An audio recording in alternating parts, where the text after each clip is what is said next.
Est-ce que ça vaut vraiment le coup d'être bilingue? Aujourd'hui, je sais qu'en temps normal, je parle doucement, mais aujourd'hui, je parlerai encore plus doucement ou peut-être qu'il y aura moins d'énergie dans ma voix puisque je suis malade. Mais on va quand même essayer de faire cette vidéo. Merci à tous ceux qui donnent la force à la chaîne, même si elle est toute petite, mais au moins 37 abonnés, ça me va.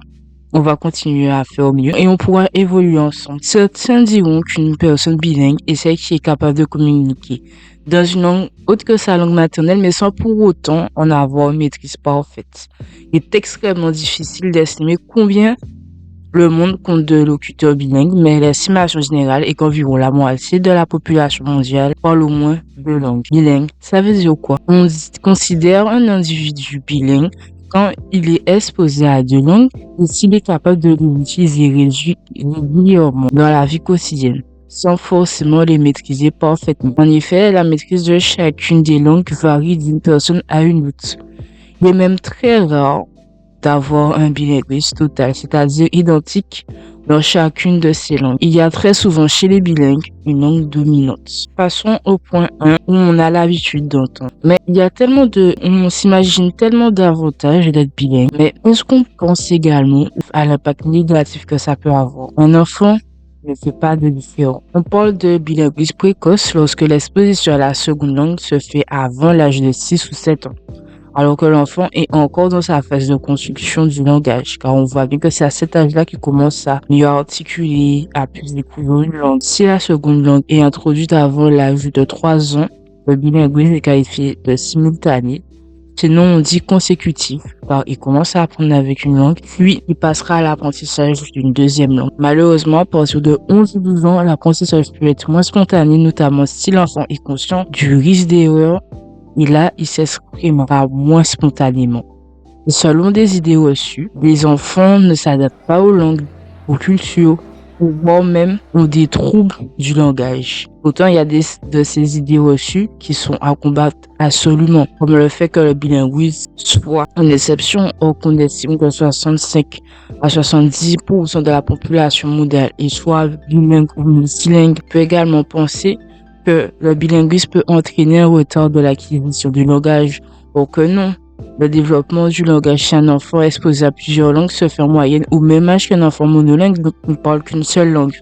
On peut également penser que pour être bilingue, il faut avoir appris deux langues dès la naissance, or que non. Le bilinguisme peut s'acquérir tout au long de la vie. Bien sûr, il sera plus facile de devenir bilingue pour un enfant, puisque on a l'habitude de dire que le cerveau d'un enfant est telle une éponge qu'il absorbe, présente des capacités très élevées pour l'apprentissage en général, et ceux d'autres langues en particulier, mais il n'est jamais trop tard pour apprendre une langue. On peut également observer des erreurs grammaticales plus fréquentes chez un enfant monolingue, dû à la nécessité d'utiliser deux systèmes syntaxiques différents.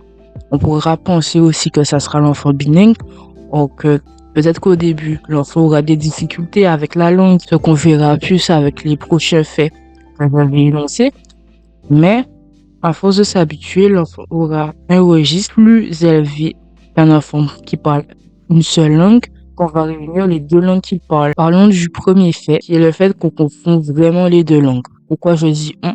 Parce que je me considère comme peut-être bilingue, car dans les petites Antilles, dans la Caraïbe, nous avons un de créole, en plus du français. Pour les îles anglophones, il y aura l'anglais. Pour les îles hispanophones, il y aura l'espagnol. Donc, dans la Caraïbe, je pense qu'il y a une forte domination du bilinguisme, même du multilinguisme. Parce que j'habite sur une île qui parle, qu'on pourrait dire qualifiée de bilingue, puisqu'on a le français et on a le créole à côté. Et encore, j'ai une mère qui ne vient pas de la même île et qui parle un autre créole. Ça me fait deux créoles. Le français, on apprend à l'école également, vu qu'on est dans la Caraïbe, l'anglais ou même l'espagnol, en vue de notre localisation géographique. Et ça nous arrive franchement de confondre les deux langues. Deuxièmement, on peut dire qu'on ne comprend pas ce qu'on lit si ce n'est pas traduit dans notre langue maternelle. On peut dire que les bilingues construisent souvent des phrases comprenant des mots dans les deux langues. Donc, ce qu'on appelle du code switching. Cependant, ils ne mélangent pas les langues, étant donné qu'ils sont tout à fait capables de dire quels termes sont en français et quels termes sont dans une autre langue. Au bout d'un moment, quand un enfant commence à apprendre dans une langue, ou même ça peut être un adulte, mais plus dans l'enfant, au début, ça sera compliqué, mais il sera habitué plus facile. plus rapidement à distinguer quel mot est en quelle langue et si l'autre mot est dans une autre langue. Il y a des parents qui ont l'habitude, qui sont peut-être multilingues, des parents d'origine différente, imposera une question à un enfant dans une langue et l'autre parent demandera à l'enfant de le traduire en français ou bien dans une autre langue, mais en tout cas dans sa langue pour mieux l'habituer. Troisièmement, on pense que les parents nous font rencontrer la famille de leur pays d'origine et que nous retrouvons obligés de comprendre puisque l'on nous parle cette langue. C'est vrai. Pour passer fréquemment d'une langue à une autre, les bilingues sont obligés d'être attentifs à ce qui les entoure afin de s'adapter rapidement aux changements intervenant dans leur environnement. Donc, plus tôt on nous emmènera rencontrer la famille du pays d'origine de nos parents, c'est plutôt on sera habitué à passer d'une langue à une autre. On peut penser qu'on est tiraillé entre deux langues, qu'on se mélange les pinceaux jusqu'à ce qu'on soit vraiment habitué, mais qu'on n'osera pas forcément parler de peur de se tromper. C'est vrai que ça arrive et on appelle ça la scission. Le bilinguisme n'est pas acquis pour la vie. On a beau le travailler pendant toute l'enfance, que ce soit chez un enfant ou un adulte, le phénomène peut notamment s'observer dans des situations émotionnelles très fortes où les enfants également peuvent penser qu'il est nécessaire d'abandonner une langue pour le bien ou même pour leur intégration à l'école ou dans un lieu social où ils voient que cette langue n'est pas fortement utilisée. Il arrive aussi qu'une langue ne soit pas du tout utilisée et qu'elle s'oublie peu à peu, par exemple si on change de pays, si on déménage, si on change d'entourage, même si on peut observer une centaine de résignations des années plus tard, mais le fait d'oublier cette langue sera rapide et même irréversible. Cinquièmement, un bilingue change un peu de personnalité quand il parle une autre langue pour la plupart du temps. On dit bien que ça peut changer d'un individu à l'autre. Mais j'ai un exemple. Un jour, j'étais accompagnée d'une amie, puis elle a reçu un appel téléphonique. Donc moi, je suis restée à côté et d'habitude, je n'écoute pas les conversations téléphoniques. Mais comme elle est d'origine de elle a une partie de sa famille qui ont des origines latines. Donc, quand elle a appris l'appel téléphonique, je m'occupais pas plus que ça jusqu'à ce que j'entende qu'elle commence à parler espagnol. Et quand elle a commencé à parler espagnol, je peux vous dire que j'étais étonnée. Car sa façon de parler en temps normal, en français, sa voix, l'intonation, la vitesse de parole et même sa posture a changé. C'était complètement différent. C'est comme quand, je ne sais pas si vous avez remarqué, mais les bilingues ont une meilleure compréhension du concept de langage et pourront donc plus facilement acquérir une nouvelle langue pendant l'enfance ou à l'âge adulte. Donc, ils sont déjà habitués à passer d'une langue à une autre, ou en parler, tout en conservant cette capacité à switcher entre deux langues. Et je peux vous dire que pendant son appel téléphonique, elle parlait espagnol. Et maman disait, attends. Je t'ai repassé en espagnol. Après me reparler, me poser une question. Et elle passait en français. Parce que moi, je ne comprends pas l'espagnol. Tu t'es retourné en espagnol et elle continue l'appel téléphonique. Et moi, j'étais bluffée. Il y a des avantages également à être bilingue. Comme le fait qu'on puisse avoir des facilités à effectuer plusieurs tâches en même temps. Le cerveau sera développé avec une agilité qui le rend plus apte à effectuer des tâches en même temps. Il peut avoir d'autres inconvénients. Il peut avoir des inconvénients comme des avantages. Donc le sixième point, on a parfois un esprit plus ouvert ou plus adaptatif à d'autres cultures, mentalités, aux traditions et même plus curieux. Le fait de connaître plusieurs peut-être. Le fait d'être bilingue, pas forcément la langue maternelle, mais on va s'intéresser quand même à d'autres cultures, à d'autres traditions.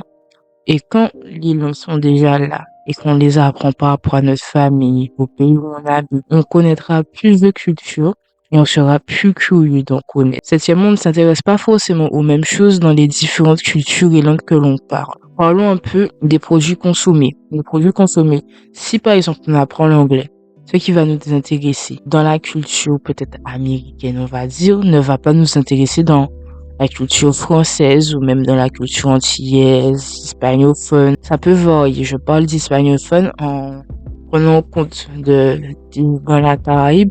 Il peut y avoir tout ce qui est russe, chinois, ce que vous voulez. Mais en fonction des langues, on aime partager notre culture et ce qu'on apprend également. On va réfléchir. Il y en a qui pensent qu'on réfléchit dans deux langues. C'est vrai. Moi, j'ai l'habitude de penser en français et en créole. Des fois, ça peut troubler mon esprit, mais comme je suis habituée, ce n'est pas un problème. Par contre, ce qui est un problème par moment, c'est le fait de mélanger deux langues en une phrase. Mais en s'y habituant, ça pose moins de problèmes. On cherche souvent l'occasion de pratiquer la langue ou on le fait qu'avec la famille et les personnes de l'entourage qui la parlent.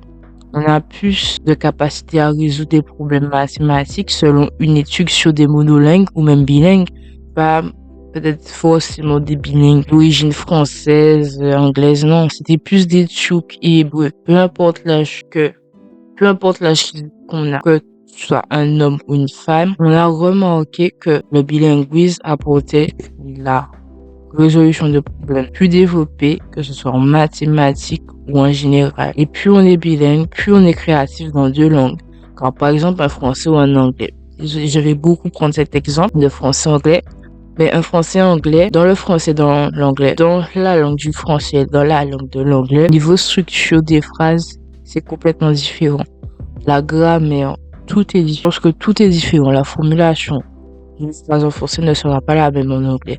Donc, à force de retourner la phrase dans ces deux langues pour pouvoir réussir à s'exprimer, ça va créer une créativité car il faudra changer de perspective également. Selon vous, est-ce que ça vaut vraiment le coup d'être bilingue? Est-ce que ces, on va dire, inconvénients sont surmontables ou c'est vraiment quelque chose que vous voulez éviter, que ça vous donne pas envie d'être bilingue? Ou si vous l'êtes déjà, comment le ressentez-vous? Je vous invite à exprimer votre avis en commentaire et à bientôt pour une nouvelle vidéo.